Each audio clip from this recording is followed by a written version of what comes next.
Well, I want to start off with an opening statement, so bear with me. We are a fractured nation. We need to apply the concept of kintsugi to our nation to bring back the fractured pieces and make them better than what they were before. We should have been able to negotiate a federal constitution that has what I call an escape clause. Hello, do you know your history? Yeah. We helped create Malaysia. So why is Kedah still poor? It is the second poorest state in the country. The richness of that diversity is so important because you get different experiences and you also learn how to be accepting of differences and to accommodate that. Corruption has caused the people to choose the wrong kind of people to form the government. To move forward is to understand our history, to understand who we are. God has a reason why He has made us Malaysians. He has a reason why He has made us Malaysian.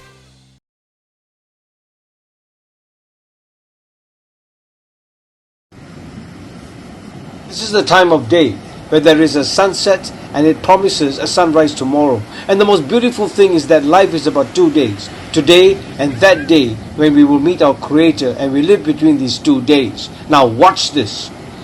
What is happening is that we talk about a country, we talk about living with what I call fault lines. These fault lines we see here as deep fractures on the walkway represent different races and have been present for nearly 67 years since independence in 1957. And you can see here how fractured this pathway is. No one has bothered to repair this beautiful scenic walkway, and you got Malaysians and foreigners who come here every day to enjoy health and life. It is an example of what is happening in a country that is fractured by race and religion fault lines, and we pretend and we walk over it and we don't bother to heal it. This is why we are so fractured in our national character and culture of diversity. Now today is a very special day because we are doing a series called Quo Vadis Malaysia, which means a Latin phrase for where are you going, Malaysia? You know, as parents, very often we tell our children, we ask that same question, not to be inquisitive, but we want to know that they are going to a safe place and they are coming home safely. And this is important for a nation like Malaysia. And so I started this series called Quo Vadis Malaysia, interviewing some personalities which have played an important part past, seeing the direction of the country, and some new people with, some fantastic ideas who are focused on taking Malaysia to a better place. And today is no exception. But I want to start off with an opening statement, so bear with me.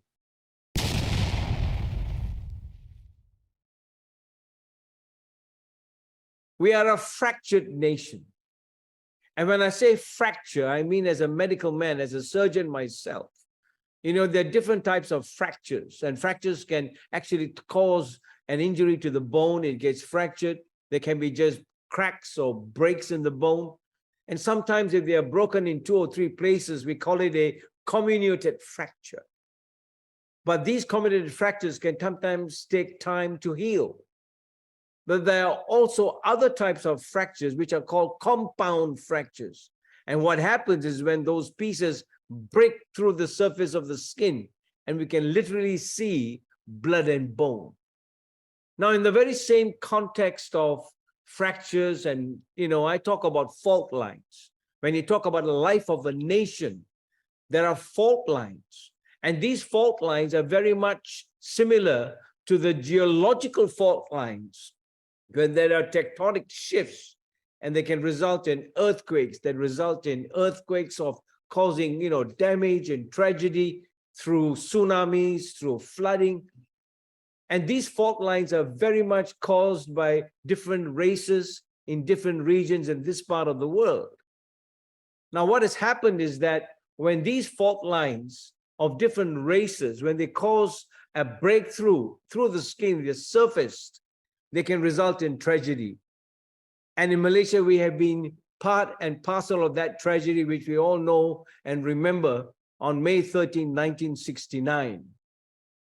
And so when that happened in the very heart of the city, in the capital of this country, Kuala Lumpur, the needs and the intelligence of a doctor was summoned.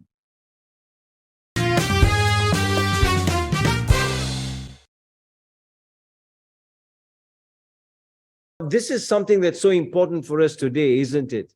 We take for granted all these, tensions and fault lines that are going on without realizing that, God forbid, that if we are not alert today with a thinking population that is alert of what has happened before, we will never learn what injury can do. Your thoughts on that? Yes, I think we have been fractured, as you rightly put it, in many places. But I would like to recall a conversation that I had with you when we first met. There's something in the Japanese culture called kintsugi, where when you get a valuable object like a vase that dropped onto the floor and is shattered, you pick up the pieces and you try to put it together again using special glue. And the end result of that is something that is probably more beautiful than the original, because in the process of mending and putting together, you create something which is unique. It's the same thing as what was broken, but it's been repaired in a way that is satisfactory to you.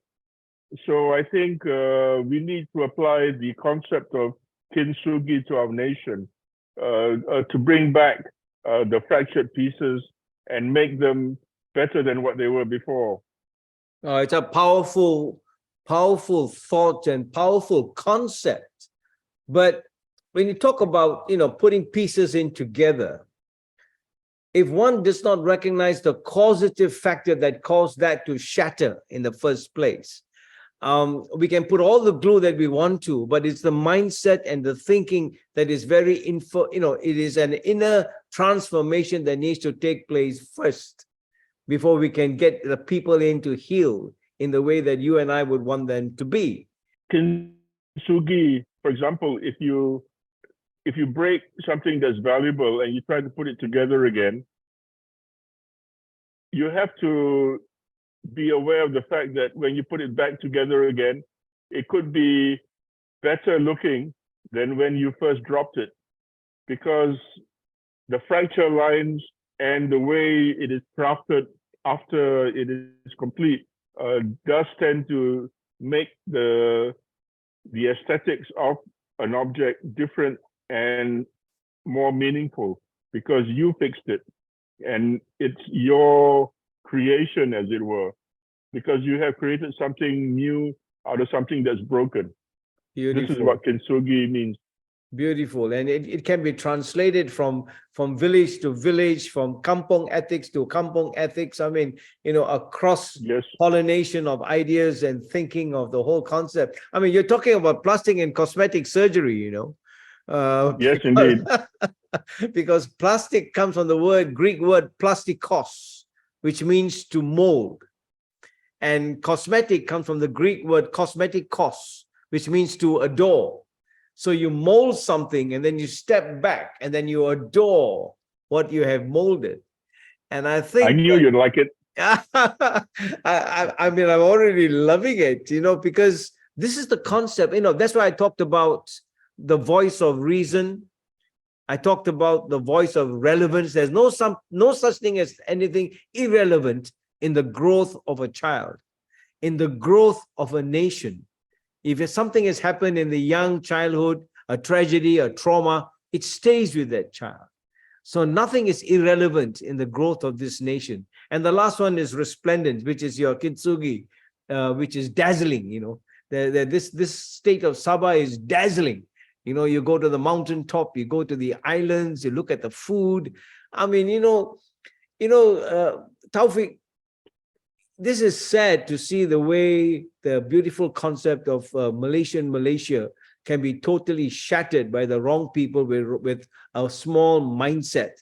that looks down through a lens of a microscope instead of seeing the telescopic vision of where this nation can grow and become. We create our own reality and we create our own a universe, as it were. And how we build on that universe that we create and how we manage it, I think, is the challenge of the future. And I think we need to think long and hard at ourselves, at what we have created and how we plod along, and whether or not we are going the right direction together. This is, I think, the key. There are people that go into parliament blindly without knowing the constitution, knowing what the standing orders are, and they make a mockery of the system. Right.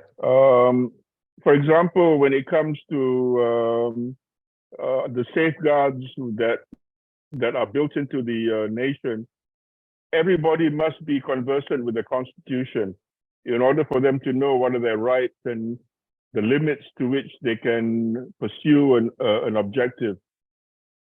In the matter of, let's say, religion, it is the purview of the rulers and the sultans to determine a religion in their respective states. But the way the MPs talk about religion, it's almost as though it is their God-given right to determine how people think and behave in religion. And I think this is completely against the Constitution.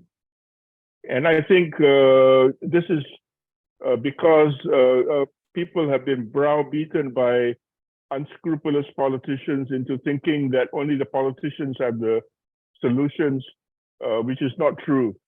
And I think a greater awareness of rights and a knowledge of the Constitution is very important in this country, because without it, people will stumble along like a blind man.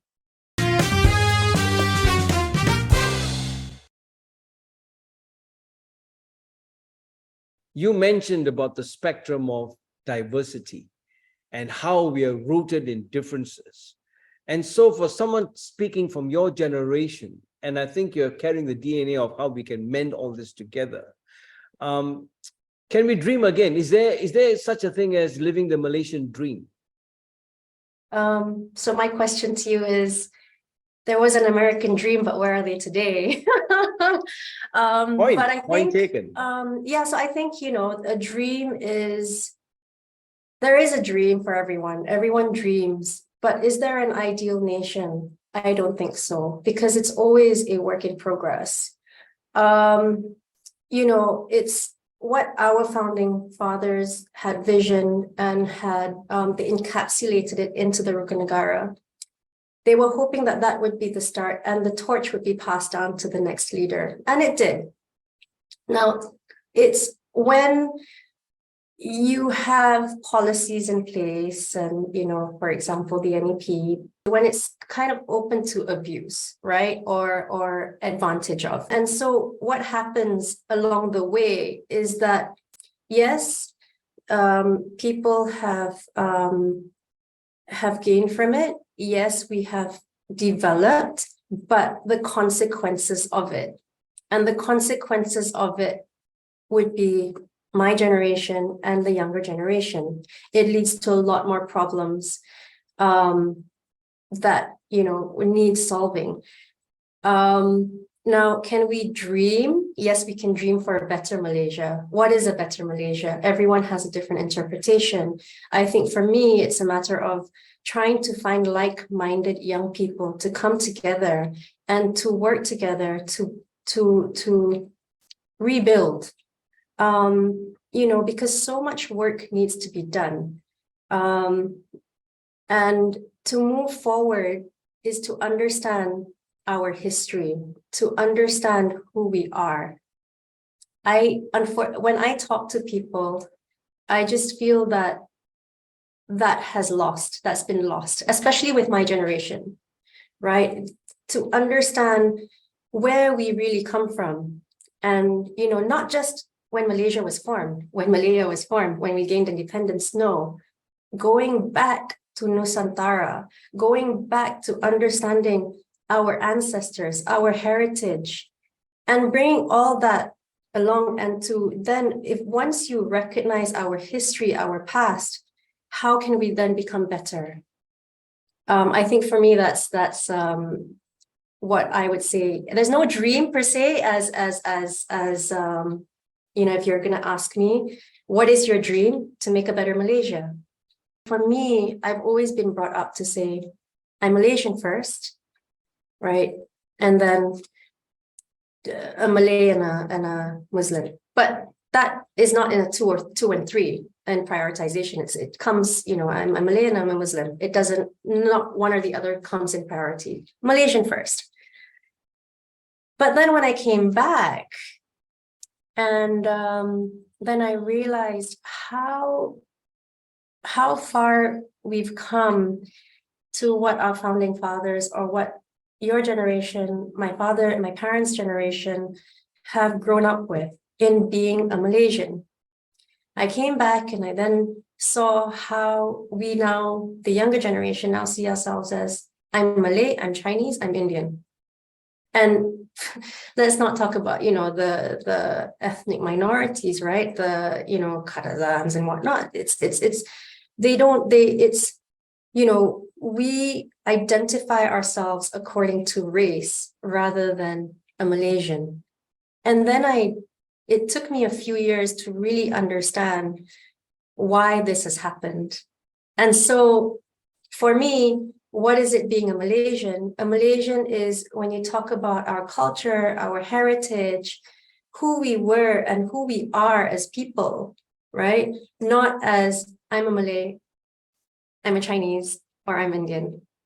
That should not be it. We need to be unified as a community. We are a community. That's what it is. It should be as a Malaysian, because that's what your generation, I've seen I'm still in touch with my parents' friends, my mom's friends. And, you know, it's such a beautiful thing how they really represent the definition of a Malaysian. You put them in a restaurant, you put them on a table, I will see the Malays, the Chinese, and the Indians. And it, you know, they talk as though this whole concept of race is so foreign to them. And so to me, it's so, what a Malaysian is to you is so different to what it seems to be for my generation, the younger generation. Because a Malaysian should be proud for being Malaysian. A Malaysian shouldn't, you know, again, going back to our culture, going back to who we are, that's very important. Bring back the idea of what it is to be Malay, what it is to be Chinese, what it is to be an Indian, and just, again, go back to the history and go back to our roots, because the time during Nusantara, there was no such thing. We brought the best of Hinduism, we adopted the best of Buddhism, we adopted the best of Islam. And that has carried on into your generation, Dr. Charles, but it hasn't carried on into my generation. It is more divided today. And in fact, we are, you talk about 1969, it's as though we are in the same time, except there's no bloodshed. We are polarized. So having a sense of community is to have a sense of identity and have a sense of common values. And that along the way has these common values. In the wake of development, we have lost all those values. Oh, I mean, listen, yes, absolutely. You know, listen, it's like throwing darts and you've hit bullseye. Because, you know, Kamariah, in the economic emancipation of a people and a nation, the prerequisites and what comes out of it are two: morality and ethics. Yeah. And the horror side of that is, again, the twin towers, which is corruption and poverty. And so there is this balance that we need to live through for us to survive and become economically prosperous. What are your closing thoughts and statement that you want to leave behind for all those who are going to hear, especially your millennial generation? I think, again, as I mentioned earlier, there needs to be this common aspiration. We need to find, I hope that we can all get together and, come together as the younger generation coming up, and to come up with a better Malaysia. We need to have a strong struggle together, just as what our founding fathers had. But let me just read my grandfather's, I think what I quoted in his address to the United Nations in 1957, of what our forefathers wanted, right? He said, as a small nation, open quote, as a small nation, our basic strength lies not in material things, but in the moral character and purposes of our people. Neither difference in religion and cultural background, nor the difference in their economic and social status has created an insuperable barrier towards the national unity of these races. The achievement of these desires through peaceful and constitutional means, through friendly negotiation and a spirit of compromise, is the result of the abiding moral strength inherent in each of the communities living in Malaya today.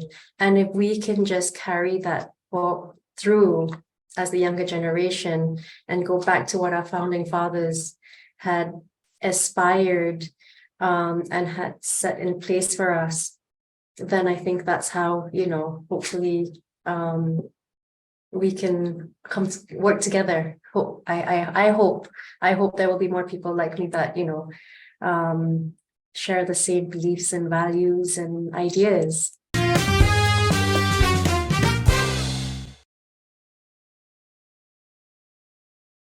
And talking about Quo Vadis Malaysia, in 1957, at the birth of freedom, the angel of hope was set free.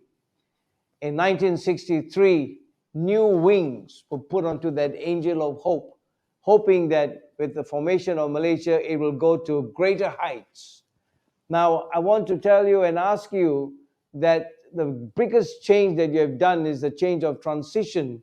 From 1981, you industrialized this country. Now, in 1981, and in December 1981, you turned the whole country and you prepared this country for industrialization, dynamism, move into an area that has never been tasted before. You brought in Malaysia Incorporated. I remember sitting for exams in the medical department to answer questions on what is the meaning of Malaysia Incorporated and what is privatization. But even so, Tun, just share with us, what made you turn the country? Because there's a reason for me asking you, Tun, because when the Look East policy brought two principal twin towers of freedom to be able to be survive as a democratic country. Number one is ethics, and number two is morality, the culture of work. All of us are doctors, you and I, we know what it is to work. It's a celebration of being alive. So talk to us and talk to the nation, that turning point from an agricultural kind of base to an industrialized. Was the country ready to see your vision? Well, almost every country began with a very small population. A small population means small demands for food, for example. So, for a small population, there could be employment simply through agriculture to grow food for the people. Agriculture, however, does not create much job opportunities. And Malaysia, when we became independent, had a population of just about 5 million people. That was all right because we could employ all the people paddy planting, fishing for fish and things like that. And everybody would have a job and would be able to sustain themselves. But when the population grew, there were no jobs. And there were no jobs means people are poor. We need to give people an opportunity to make some income for themselves. And we realized that as between agriculture and industry, it is much more possible to create jobs in industry than with agriculture.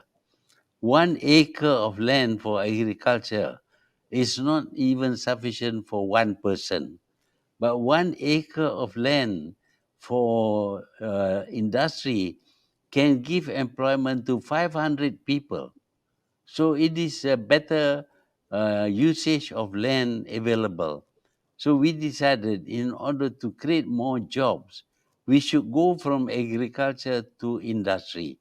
But we had no technology, we had no capital, we had no commercial know-how, and we found it difficult for us to move from agriculture to industry. What we did was we invite foreigners to come and set up industries in Malaysia. This later became known as FDI, Foreign Direct Investment. And when they came, they set up industries, creating more jobs, and many of our people were able to find work in the industries, and they were able to make a living for themselves. That was why we decided that while we should sustain agriculture, we should move also into industry to give opportunities for more jobs for our people. And that strategy worked very well because today the population of Malaysia is 33 million. Obviously, they cannot be employed in all of them in agriculture or in fishing. They have to be employed in producing manufactured goods. And that is what we are doing today. In the beginning, our export was 80% agricultural products to other parts, other countries. But today, our export is made up of 80% manufactured goods. That means that our people are better employed, our people are richer, and they are able to feed themselves because they have the money to buy the food that they need. I remember 1981 very clearly because I was a captain in the Malaysian Armed Forces. I was seconded from the Ministry of Health to the Ministry of Defense. And I was positioned in Bao in Sarawak. And at that time, communist insurgency was very much alive. And I remember being in the jungles of Sarawak in Bao with my M16 and feeling one word, truly Malaysian, because my colleagues were all doctors and all of us were holding M16s. And it was a great sense of patriotism that to defend the nation of Malaysia. So I remember 1981 very well when you came in to become my fourth prime minister. Both of us are doctors. Both of us have something in common. We are both patients. And I had open heart surgery 12 years ago. One of the greatest gifts you have given to this country is the Institute Jantung Negara, where I go every year to get my heart checkup, and I see the hundreds and hundreds of people there having the same problem. So that was a brilliant, and you had your open heart surgery in Malaysia, which is so commendable that there's so much that we can learn from that, to be able to trust this nation and trust the doctors in this nation. Tun, death was knocking at the door. In fact, on the night before my operation, I wrote 3 letters to my children. They're all doctors, 3 of them. But I wrote a letter to say, in case I don't see you again, this is what you must do.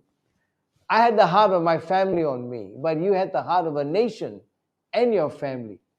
Talk to us about that moment, because our hearts were stopped. Yours was twice. And I think that in 1989 and 2007, in 1989, you were 64 years old. And in 2007, you were 82. So, We can all talk about the trials of life, but death is real. Share with us those moments. Well, I have always believed that Malaysia can do what other people can do. So Absolutely. when I had this heart attack, the doctors diagnosed it as an infarction, as one of the arteries may have become blocked, and my heart was not receiving the blood that it needs in order to function.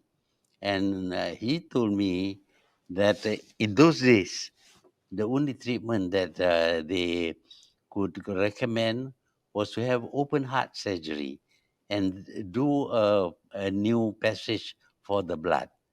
And that means opening up my chest and stopping my heart in order to do all this. Now, for ordinary people, they may not know what is going to happen, what are the process that it will be taken, and without the knowledge, they feel quite safe. But as a doctor, I know what they are going to do, and I know that it was a very dangerous procedure. At that time, when I was 60, 61 years old, 62 years old, uh, open heart surgery was not common. Certainly not common in Malaysia. And Absolutely. not only a few people, few doctors were qualified to do it. And when I had this diagnosis, they told me that I should go to America, to Mayo Clinic, to have my operation. I asked him, but can you do it here? He said, yes, yes, you can do it here, but you should go to America. I said, why not here? They have no answer. They said that, well, it can be done, and they don't have to talk to me about the risk, because as a doctor, I know the risk. So anyway, I decided that if I want the country to believe in our own capability, that kita boleh, then I must submit to having the operation done in Kuala Lumpur. And of course, the operation was successful. I realized, of course, that as I was going for the operation, that I may not open my eyes again, that I may die on the table, on the operation table, but that is a risk. I thought that, okay, that is something that I had to accept. I had to go to the general hospital, to the ordinary operation theater, but they did a good job. I recovered, and later on, of course, I was able to function as usual. I was very glad, but what happens after that is that Malaysians became convinced that we have the ability to perform heart surgeries. And because of that, there was a demand. And the doctors told me that they needed a hospital, a special hospital. So as I was the prime minister, I was able to persuade the cabinet that we should allocate funds for a hospital, a heart hospital, IJN, Institute Jantung Negara, the Heart Institute of Malaysia. So money was provided, and we built this institute. And today it has expanded very much. It has a huge number of patients, and people no longer worry about having open heart surgery.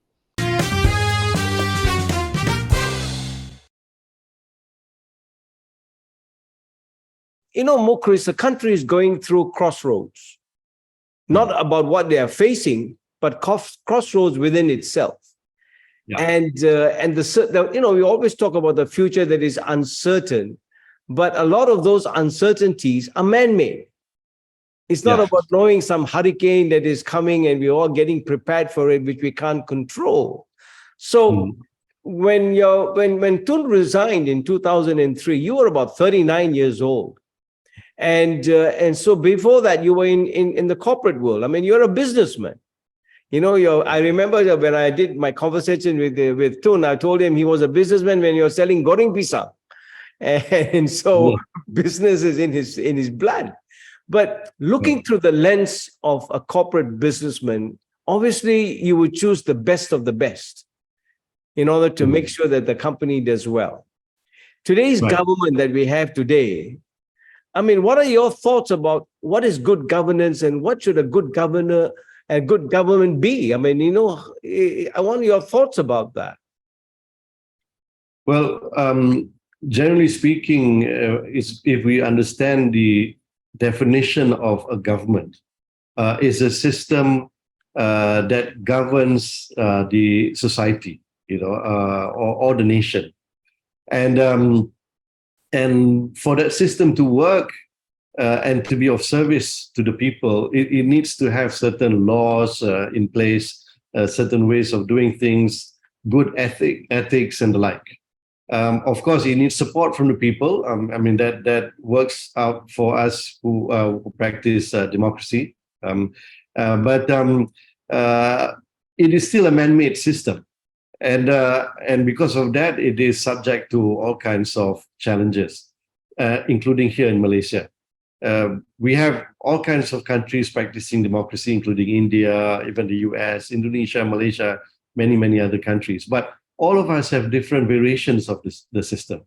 And the one that we practice here, I find, is not quite perfect. I mean, of course, no system is perfect. I mean, but at least we strive towards getting perfection that suits our mold here. So I think that it is not being of proper service to the people right now.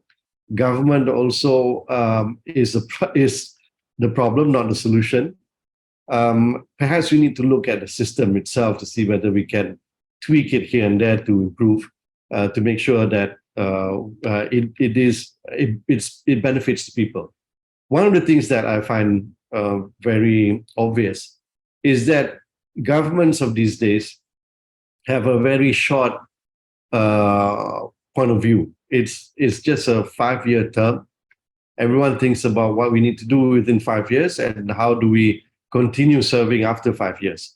So there is no real thought about long-term benefits of for the country.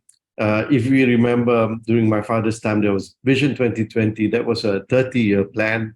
The Look East policy was also 30 years. Before that, during the time of Tun Razak, it was also a 30-year policy, which is the new economic policy. And then, but we have we've not heard of any new plans that will last 30 years. So I think government after government, especially after the 2018 elections, we've had several different new prime ministers coming in and out, and the planning has been really short term, and I think that actually hurts the country. Mukhriz, I'm a doctor, and I'm trained to see disease. Right. And so that's my focus. In fact, we are very, our mindset is so limited that we work within a closed loop. And I never, and many of, I'm sure doctors, we're just concerned going to work, treating the sick, coming home and doing service. And I've served Sabah now for nearly 40 years, 35, 40 years. Now, when you talk about the economic emancipation of a people and a nation, there's a price to pay. And I talk always about, the two credits that come from that, and that is you need ethics and you need morality in order for that emancipation journey to take place. But there are also two-faced monsters that come out of it during that transition, and that is poverty and corruption. Sure. And I want to take you to poverty, because when I hear you talking from the rostrum, poverty seems to be inside of you as a core calling, that your heart is for those who are poor. And many people forget to see that, because they see the richness of where the environment is or who the person is, but they forget the call sign. So talk to me about Kedah and so many nations, so many states. I want your views on this, because poverty is the main struggle of every country. And if the government is not focused on that, and you are, then how does that come in your whole party philosophy, policy, and move? Well, as a doctor, you would know that you would look first at the symptoms. Yeah. But then you don't treat symptoms. You treat the cause of the symptoms, right? Right. I mean, so when you diagnose, you need to diagnose accurately, and then you prescribe most effectively, right? Whether it's treatment, whether it's surgery, whether it's medication and the like, right? So it's the same with governance, I would think. If we misdiagnose, if we only look at only symptoms and try to deal with that, you don't solve the root problems. So we look at poverty as something that is a symptom, and we need to understand, why is this recurring? We've been independent for many years now, and yet it is still an ongoing problem. So in the case of Kedah, for example, we are known as the rice bowl of the country. It is not a bad thing per se. I mean, if you think about food security and things like that, you understand how important Kedah would be to make sure that it feeds the nation. Absolutely. Right. So why is Kedah still poor? It is the second poorest state in the country, and you would think that if 70% of the population is directly or indirectly related to the cultivation of paddy, of rice, then why aren't these people benefiting from it? It's 270,000 hectares of land that are either dams, lakes, water catchment areas, the forests, rivers, and the paddy field, that take up the whole effort to produce enough food for our people. That if you think you could just take 10% of that away and change that into an industrial park, maybe the state would be richer, But we understand, Kedahans understand that this is for the nation, and we sacrifice that large tract of land for that purpose. But surely Kedah needs to be compensated adequately, so that while it is fulfilling its responsibility as the rice bowl of the nation, that poverty in Kedah is addressed properly. And I think that is the role of governments. And unfortunately, I must say, the federal government has, closed one eye or something towards Kedah for far too long. When I was Menteri Besar, I brought this matter up numerous times in meetings with the Prime Minister, with the Cabinet, in official letters, begging them to pay attention to the plights of Kedahans. And unfortunately, it fell on deaf ears. So we do have a problem between federal and state governments, even when they are from the same ruling party. This idea of federalism is something that we adopt and we accept, but surely federal government can give special attention to those states that are needing help, like Kedah, like the poorer states. Now, I want to take you back to, we talked about the new economic policy in 1971.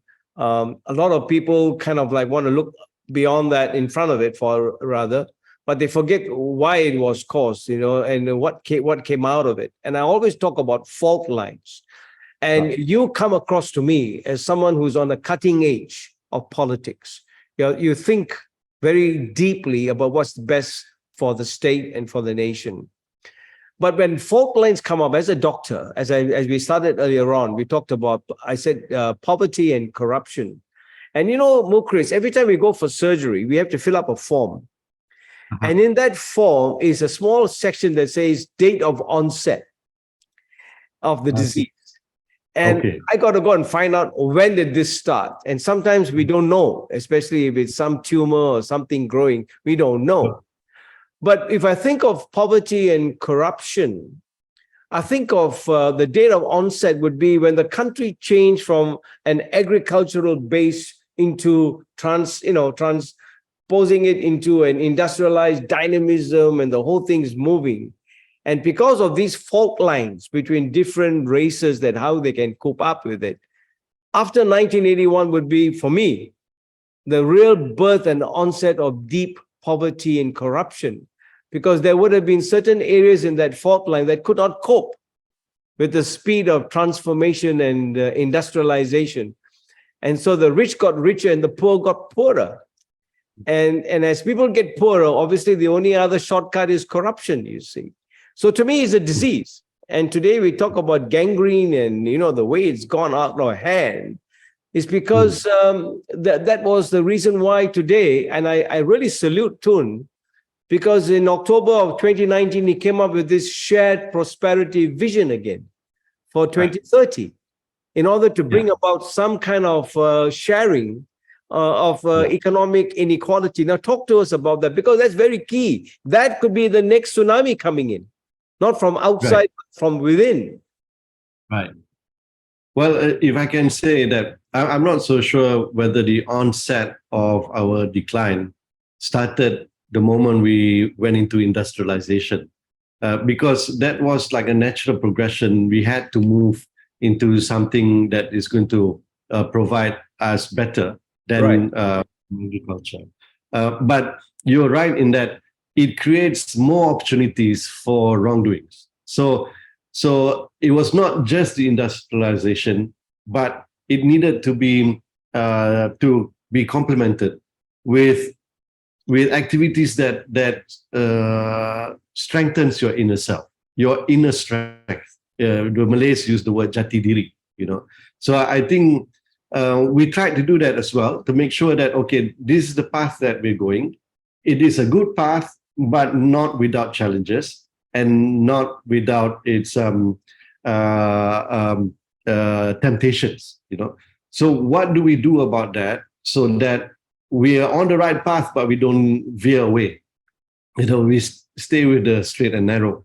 So I can't say that we were so successful in making sure that we stick to the straight and narrow, because as we know now, corruption has become somewhat rampant.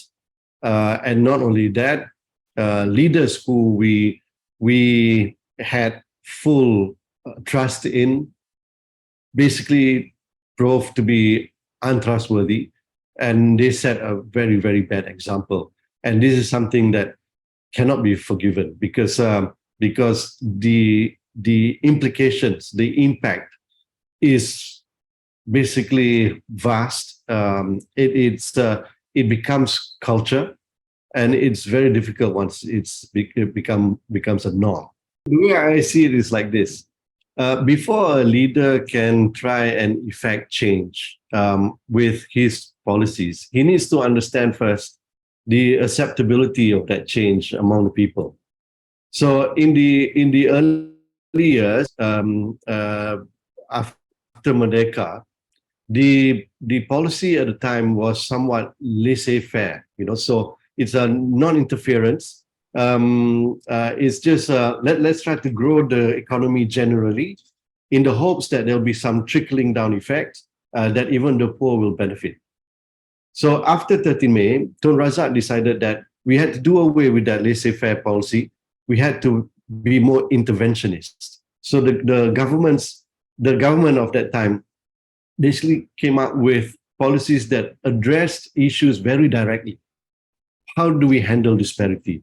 How do we kill poverty, in the bud, and all that, So we have to look back now. What is the state of our people? Can they take very direct intervention, or should it just be a very general? Let's basically enrich the whole nation in the hopes that somehow the poor will benefit from it. I think the solution will be somewhere in between. Right. So the country might not be able to withstand very direct, very harsh, very hard interventionist type of policy. We need to kind of cajole the people into accepting the fact that the government should not be coming up with just populist policies. There needs to be some hard decisions to be made, which means that all of us will have to tighten our belts, government especially. So, and in the hopes that with this, in the long run, the country will be back on track and grow. And then in between, there should be also policies, although not too harsh, to try and bring our people back together again. I want to end now our conversation on the 3 R's. Okay. And the first R is reconciliation. And I think you talked about it, that we go back and get them to understand 1969 is, in America, they call it post 9/11. In this country, we should call it post 1969. And there should be a national reconciliation day so that we are thankful of our freedom and the ability to live peacefully. That's number one. The second R I was talking about is rehabilitation. And that is when you bring people out of poverty, make sure they don't go back to poverty. You see, there's always this thing about handouts and all that kind of stuff. But how do you rehabilitate a people? Not everybody can run long jumps. And if they still got crutches on, they'll still be at the back. And so we need to appreciate that there are segments of people, of races, who are still on crutches or still need help. And we need to share that responsibility, that there's enough of richness and wealth that we can do that. And the third R, which I talk about as a plastic surgeon, is rejuvenation. And bringing out the resplendence of the people.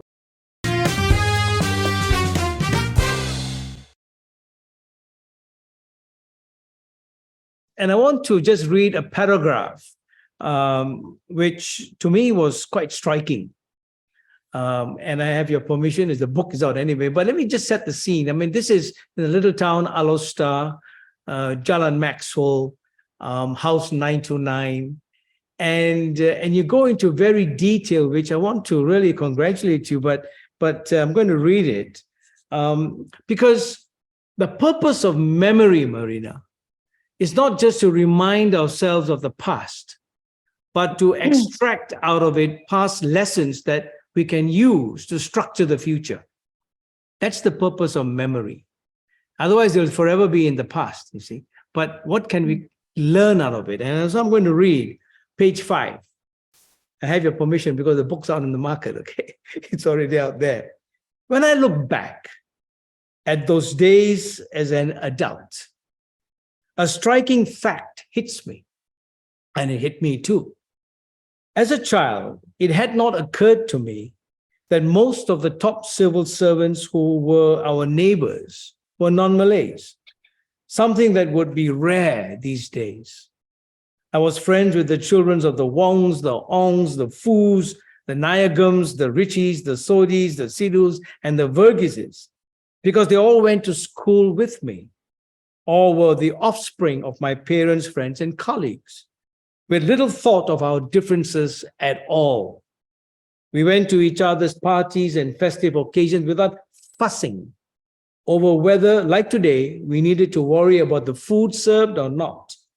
Our streets were safe enough that we could walk to each other's homes and would always be welcomed.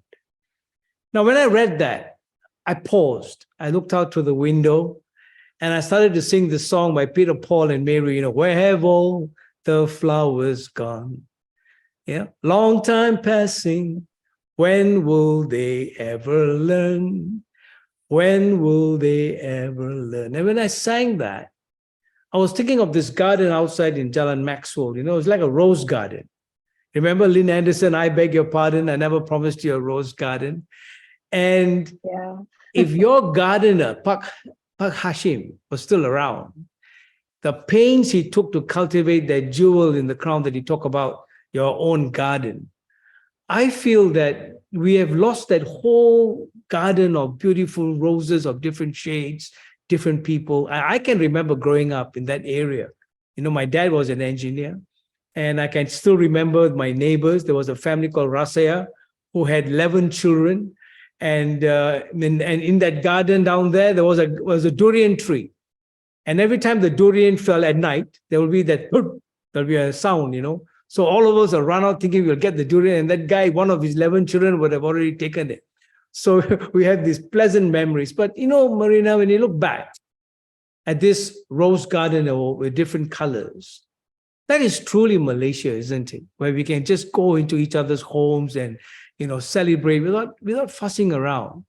And today, when I think of that paragraph, you know, how the creepers and the thorns and the weeds have come into this garden. I want your thoughts on that paragraph, because it was very personal. I could feel it. And you and I are in a stage in life where we miss those moments. What's happened? Well, I think that was really to show one of the big differences between that time and now, that, you know, I lived in this sort of civil servant enclave in Alustar, and everybody was a different race. I mean, there was such a thing as a chief education officer who's Chinese. There were two Mr. Ongs and then a Mr. Nayagam. I remember them very well because I knew their children, and I'm still friends with them, by the way.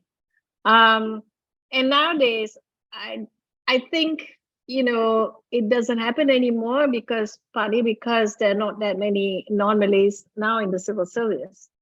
If there were, I don't know how far up they would get. There's still a few, I think, in a very technical type of, I don't know, in Ministry of Trade and that sort of thing.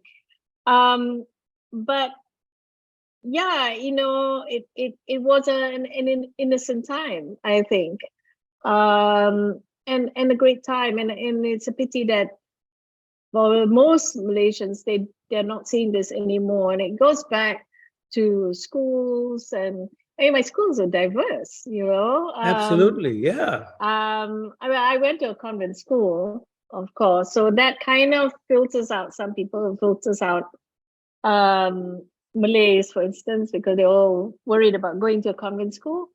But it meant that I grew up with, you know, a whole bunch of very different girls, and I'm still friends with them. We still have a WhatsApp group going. There are Malay girls in there, and we all find that we haven't changed very much in our attitudes. And to me, I think the richness of that diversity is so important, because you get different experiences, and you also learn how to be accepting of differences and to accommodate that, because that's part of life. If you accommodate someone else's particular, specific, whatever, you know, then they will do it for you as well. And I mean, I never fussed about going to a friend's house, a non-Muslim friend's house, for a party, because they would know already what to do, right? And if they and they tell me, you know, you can have this one, you can have that one. I said, that's fine, that's great. Yeah. I'm not going to starve after all. Yeah. And anyway, as a little kid, you're just more interested in playing, right? And birthday cake more than anything else. And it's really it's too bad that for a large part of Malaysians nowadays, you know, they're kind of living in silos.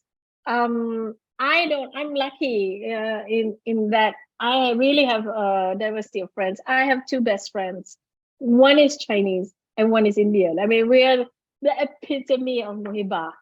And we've been friends for a long time. We go off on retreats together, that sort of thing. And we're so used to this. And I'm, you know, I nowadays actually talking about diversity, the modern diversity, I'm having friends over to the house, and one of them messaged me and said, Marina, I have to tell you that I'm vegan. And like, oh, what? You know? Yeah, right. But you accommodate, Of course, because I mean, you want them to feel comfortable at home. You want them to be able to eat something. yeah, So this you this prepare is at least 1 or 2 dishes that are vegan so that they can eat it. yeah. And that's what you do, This is Um, this is the essence of fellowship.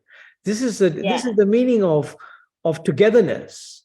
And I yeah, can tell you one and thing. I really, mean, yeah, and we have lost it. I mean, I've been in a doctor for 40 years. Of course, a fixed mindset as a doctor.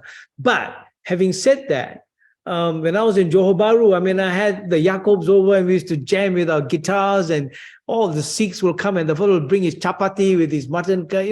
Those were the days, those were yeah. days, my friends. But what I'm trying to say that I don't think it's completely gone. I don't think it's completely gone. I think it's still there. I think among ordinary people, it's still there. Oh, yeah. It's just not highlighted enough, and I think it's just been overtaken by the bad news. Yeah. All the time, the cases where people are being, oh, I don't want that, oh, I don't want that, Yeah. rather than the times when people actually do accept and have, the differences and enjoy it.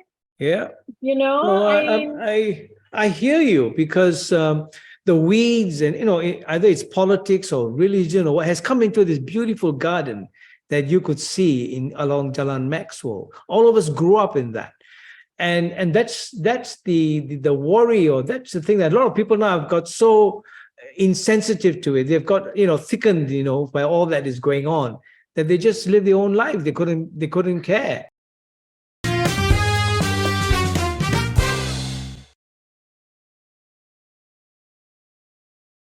I read law because of what was happening in Malaysia at that time.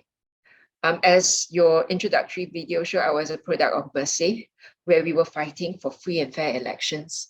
And this was something that was so fundamental to any country's democracy. But why is it that it had to come to a stage where we had to take it to the streets and have it clamped down the way it was, with fire trucks and chemical-laced waters and God knows what?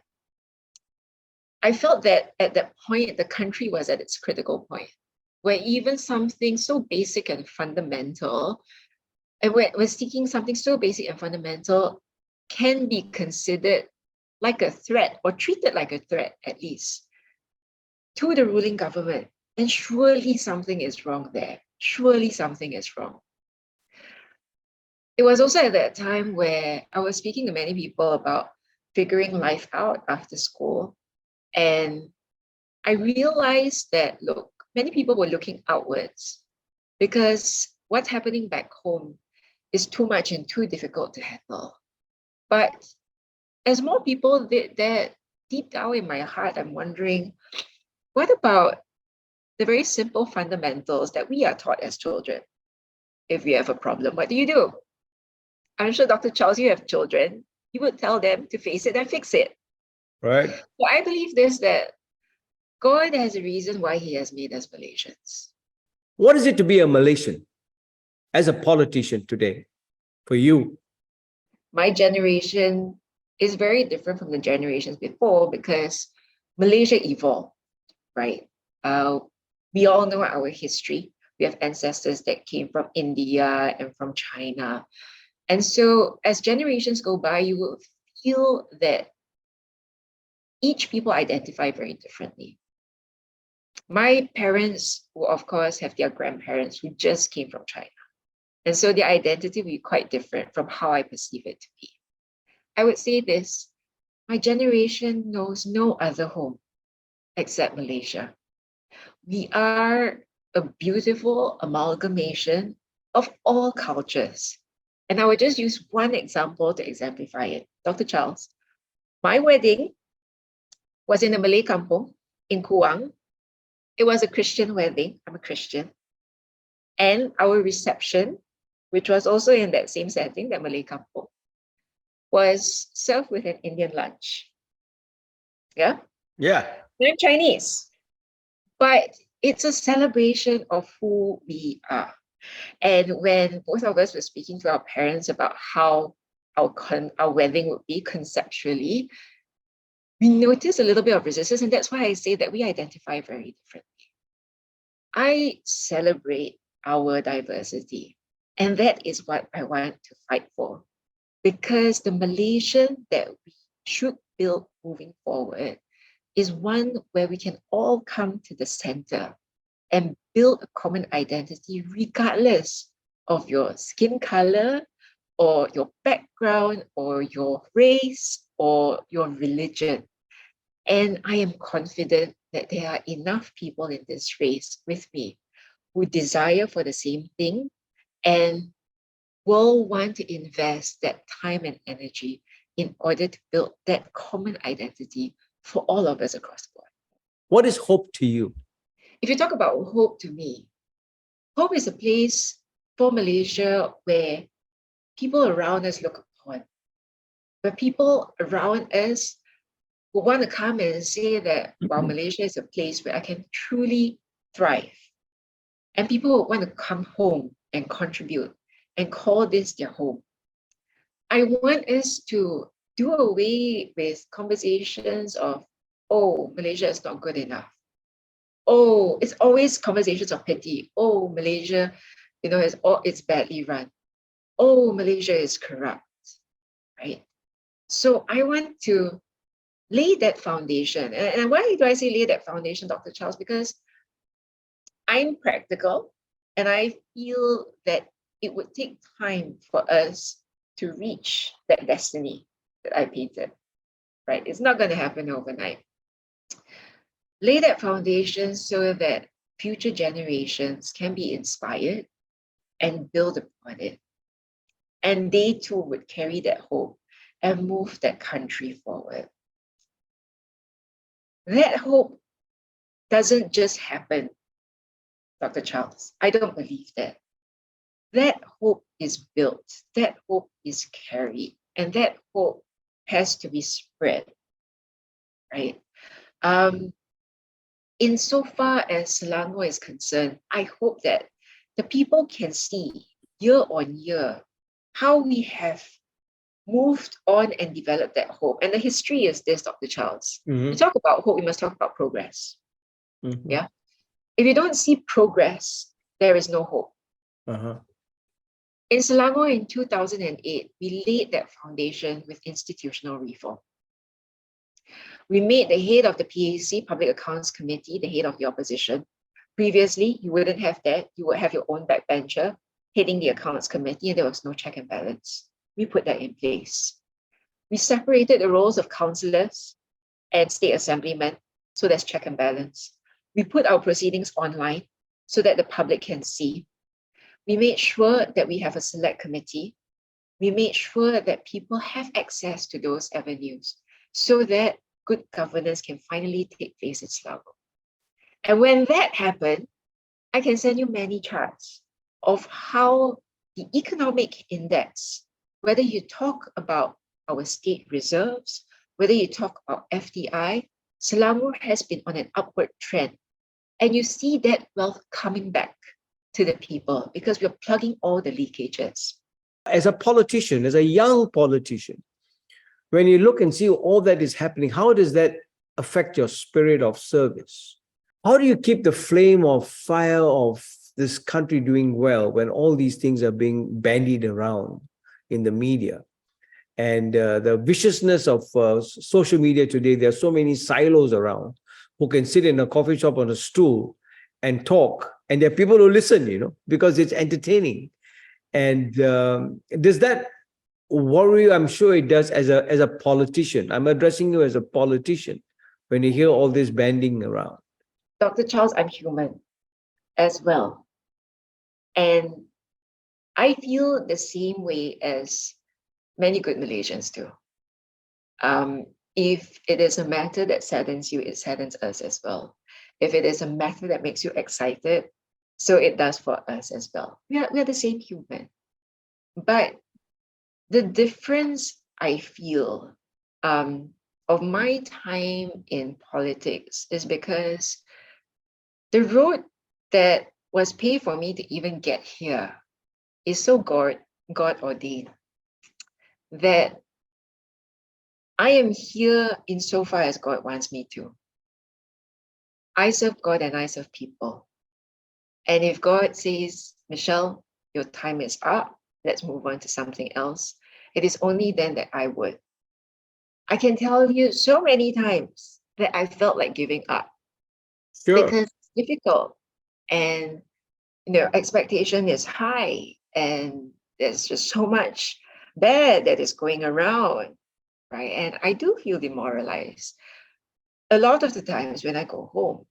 But when that happens, and this is the uniqueness and that relationship of being Christian, where you come at the feet of God every night and you surrender your today to Him and your tomorrow to Him. And you say, God, go before me and surround me and lead the way. Take over that wheel and drive this car for me. My life is yours. And insofar as you want me to walk this path, I will. It's total surrender. And with that total surrender comes all this, where you face these fears, but while it is scary, it is also a light burden to bear, because you and I know as Christians that this is God's fight, right? This burden is God's, and it is for me to surrender it to Him. What do you see possible for this country if there was such another rally? What would be a rallying cry? In this point in time, let's say, and elections are done, and then there's a stir up, and then again there's this. How many times can you take a broom and sweep with Bersih? Because those fault lines are real, and that's why I say my first hour with you was reconciliation. There must be a national day of reconciliation. I would say this, Dr. Charles, some people might not agree with me, but I feel that this unity government is a blessing in disguise. For far too long, we have been divided, so much so that we have built camps too far away from one another. And I think it has come to a point where even perhaps God is saying that you guys need to come back together to the center and focus on what is common and unite. Because only then would you be able to build and have the people prosper. If you're going to tear each other down constantly, that will be the result of your country. Yeah. Ruins. People demoralized. Surely you can't go on doing that.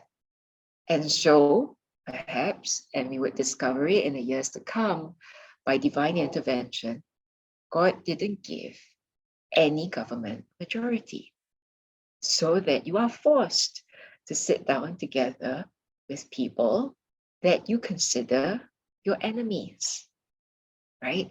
And when you do that, and you're forced to build a country for people, what do? What do you have left? If not, to focus on commonalities and unite, so that people that you lead at the bottom in the grassroots too would do the same, taking your leadership and rebuild this country once more. Yeah. The rallying cry cannot be one of divide. The rallying cry must be one of unity.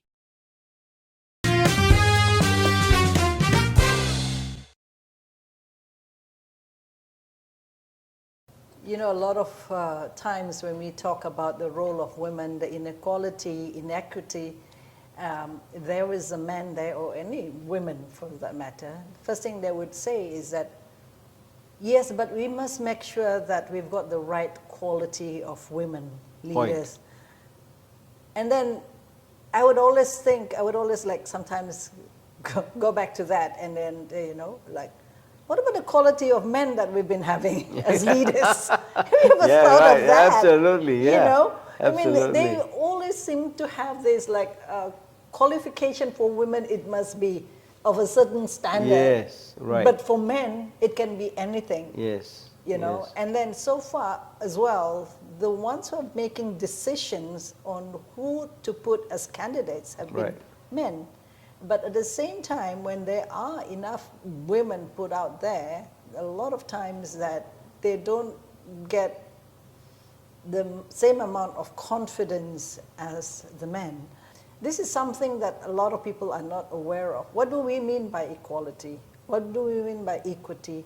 It means like you have to have the same amount of confidence to women as you do to men too, because we are about the same amount of like 50-50%, right? Yes, yes. If you can't like, you can't actually function as a government without the other 50% supporting you. So why is it that women themselves, or some men, have got less confidence in the 50% population of a state, you know? Yeah. Why is it? They Right. need to ask themselves if, you know, like instead of like questioning the candidate, ask themselves like, Yeah. why am I not having as much confidence to that woman? Why don't I give that woman a chance? The problem with Sabah now, a lot of the leaders, there's a lack of coordination between where we are at, where Sabah is located in terms of the geographical location and what we already have in terms of our natural resources. Right. Okay, we've got beautiful seas, we've got beautiful nature and all that. And then how do we protect that?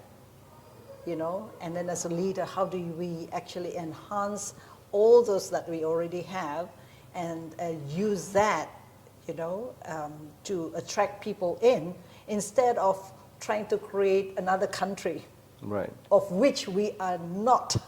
You Yes, know, absolutely. We should be who we are and enhance already enhance the things that we already have. Even as in Malaysia, you know, in Sabah, Malaysia, we used to have beautiful, like you said, all the crafts and all those things. And the women are very good at it. You know, the reason why we are not stepping up, I suppose maybe because we are not given a chance. We are not given the room Yes. to step up. My Country and I, the Malaysia Agreement 1963. This is a must-have for all who are parents, children, because it is a gate opener to who we are as Malaysians. And I think, you know, education has been close to your heart for a long time. I mean, you grew up, you shared your life growing up, how much you wanted to just burst out into the world and know what the world is all about. What I notice now is that when people talk about, you know, there's a lack of inclusivity and the NEP and all those things, it's just so sad because if you have, you know, like that equal opportunity for the Chinese, Indians, I mean, it should not even be about the race. It should be Absolutely. about who we are as a nation. It's about you and me now being, you know, Malaysians. Talking about it, how to make Malaysia a better country. Absolutely. It should not be about race. Absolutely. Oh, you Indian, you what? Oh my God, That's it. it's so most ridiculous to me. Absolutely. And Because you've got there's so many brilliant young children out there, young adults, and they're not given the opportunity just because of the race. Yeah. It's ridiculous. Yes. Well, this is the plague that I talk about because, you know, when we go into the whole nitty-gritty of life itself, we have lost the way. And race and religion have taken over from the Sadly, really yeah. cause of what it is to have cultural diversity, because from there you get creativity, you get innovation, you get productive, everything sources from there. Yes.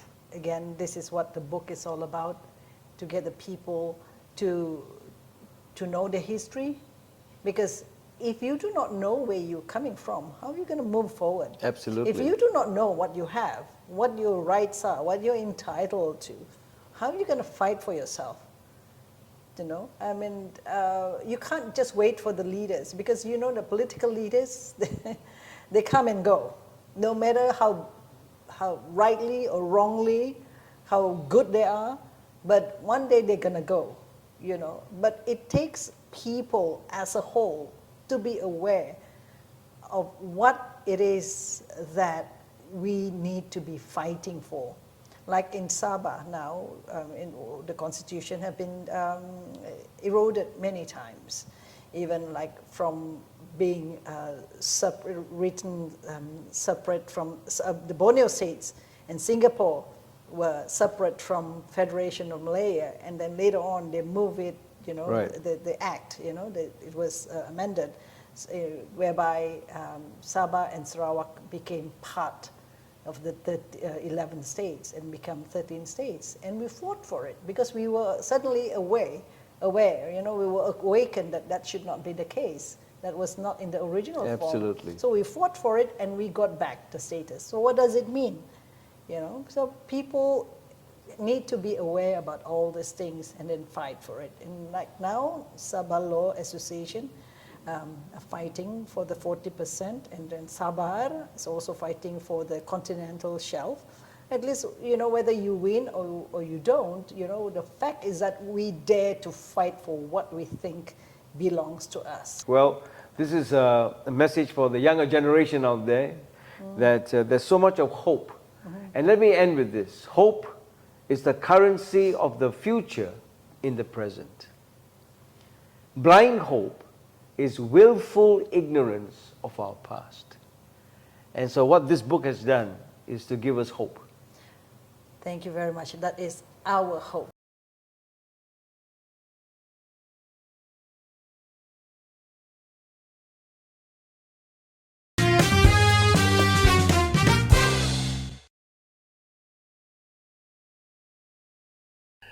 I was not against the concept per se, but I was not in favor of the timing. In the 60s, early 60s especially, I felt that we were not ready. The first two political parties were only in North Borneo, were only formed in 1961-62. Right. And then the literacy level at the time was very low, to say the least. And most people didn't quite understand what was happening. Right. You know, I don't believe they ever knew what is a federal system, what is the structure like or going to be. So what I wanted to see was for the North Borneo to acquire what I call self-rule first from the British. Self-rule, and then there would be I expect there would be a period of time for the general population to learn about what it is like to be just managing yourself, you know, let the British take care of our defense, our foreign policy, and things like that. So just self-rule for a period of time. Then you educate the people about what you're going to propose, you know, until they understand exactly what they're in for in having a federal setup, because you will be merging with other states, Malaya, Singapore, and Sarawak. So what will be the structure like in terms of constitution and nationality, citizenship, and things like that? You know. Okay. So once they understand it, then I wish there was a referendum rather than the so-called commission of inquiry. So are you trying to tell us that the formation of Malaysia with Malaya there was more of a trustee to make sure that Sabah and Sarawak get what they were supposed to get? How do you view it from the side of the federation side? to me, it was basically, there was no independence for Sabah. It was a transfer of colonial power from Malaya to North Borneo. Oh, okay. That's how I look at it, because then, because 2 weeks later, from 31st of August 63 to 16 September, then 2 weeks later, the king of Malaya becomes our king. The prime minister of Malaya becomes our prime minister. The flag of Malaya becomes our flag. Right. And then the national anthem, Terang Bulan, formally became our national anthem. So, and then even the constitution, basically it was Malayan constitution. Sort of grafted in. I mean, just like, sort of, how the Gentiles have been grafted into the olive tree. This is very interesting for us to know that that was that singular opportunity to be a sovereign country, a sovereign nation. That I would have liked to see, because let Sabah becomes truly independent. Namely, we would have a prime minister, we would have a president, we would have a foreign minister, we would be a member of the United Nations. We were in a position to determine our own destiny. Then, if we want to think whether to merge with Malaya, Singapore and Sarawak, let Sabah, without the British, be on the negotiating table. So we were our own terms, and we should have been able to negotiate a federal constitution that has what I call an escape clause. Yes. In case 10, 15 years down the line, we felt cheated or shortchanged, we can go back to our original position. I like to see us moving forward without, without talking about the race, the politics of race and religion. In my view, we should get rid of this so-called Ketuanan Melayu. Government assistance should not be based on race and religion. It should be based on real need. We should have a more equitable members of the civil service. In Malaysia, I describe it as we have an institutionalized discrimination, because in the Constitution under 153, I think, it's mentioned that a particular race and the majority, the Malays, are given preference to other Malaysian. The one that if there is such needed assistance, it should be given to the orang asli. Yes. These are discriminated people, Yes, marginalized and things like that. So this is why to me it's unfair to the rest of the community. Yes. No, your voice is heard, and your voice of relevance at this time. And the only way to move forward is to have a proper slogan, and that is no community left behind. No community slogan, and the slogan, it must be what I call acted on. Yes. Not in terms of wish and sound only. Yes, and this is why, in your words just now, the president of Singapore, who said and campaigned on this respect for all. Hi everyone, this is Dr. Charleslee. Before this episode starts, I have a small favor to ask from you. Many visit and watch the videos, and they find it very informative. They get excited. Some of them write to me on my email, but they don't subscribe. So would you do me a small favor? Would you just press that subscribe button? It'll be so good for all of us. Certainly it helps the channel grow. It adds a little bit of vitality to the channel. At the same time, the numbers get bigger, and my heart gets bigger too. So just to know that you're with me, you enjoy the company, and I enjoy your company, you won't believe it. So please subscribe, press that button. I want to hear those bells jingle, and most of all, stay tuned, and I love your company. We'll talk again.